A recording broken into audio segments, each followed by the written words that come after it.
Hello, my name is Joel Wallenberg. I'm a lecturer in the history of the English language at the School of English Literature, Language and Linguistics at Newcastle University.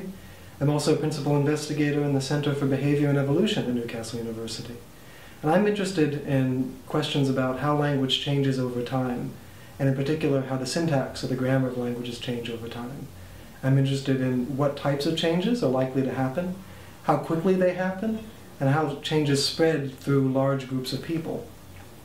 If you take a sentence in English like, I said that John will have finished his work by Wednesday. So in German that'll come out completely different. It'll come out something like, I said that John is work by Wednesday finished have will, right? With all the verbs in the opposite order.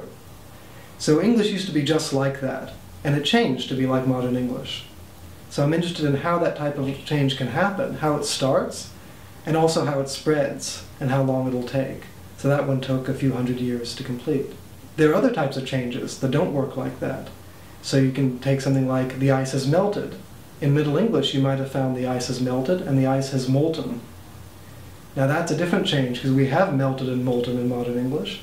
One hasn't replaced the other completely, but they're used for different functions or different meanings. Now you have molten stone or molten lead, not melted lead or melted stone. But the ice has melted, not the ice has molten. So I'm interested in how some changes result in one outcome and other changes result in the other, and how these sorts of things spread through large groups of people. Now in my teaching, what I really like to do is to start with something that students will know from their daily experience and show how that's really involved in cutting-edge research and how language works and how language changes over time. So if you take a normal English sentence, like, a man who you know just showed up, right? That can be said in two ways. A man who you know just showed up, or a man just showed up who you know. Right? You can put the who you know in two different places. Now what you probably are not aware of is that we're in the middle of a language change right now. And very, very slowly over time we are losing a man just showed up who you know. That's leaving the language, but it's happening so slowly that none of us notice. It's even happening so slowly that if you look over 200 years, you won't see it. But if you look over a period of 500 years, you will see it.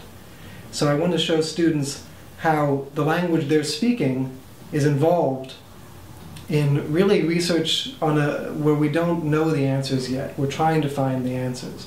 And one of the strangest parts of that particular change is that, in fact, it's not just happening in English. It's happening in 4 different languages. In English, Icelandic, French, and Portuguese. Very, very slowly, they're losing one of these constructions, and we don't know why.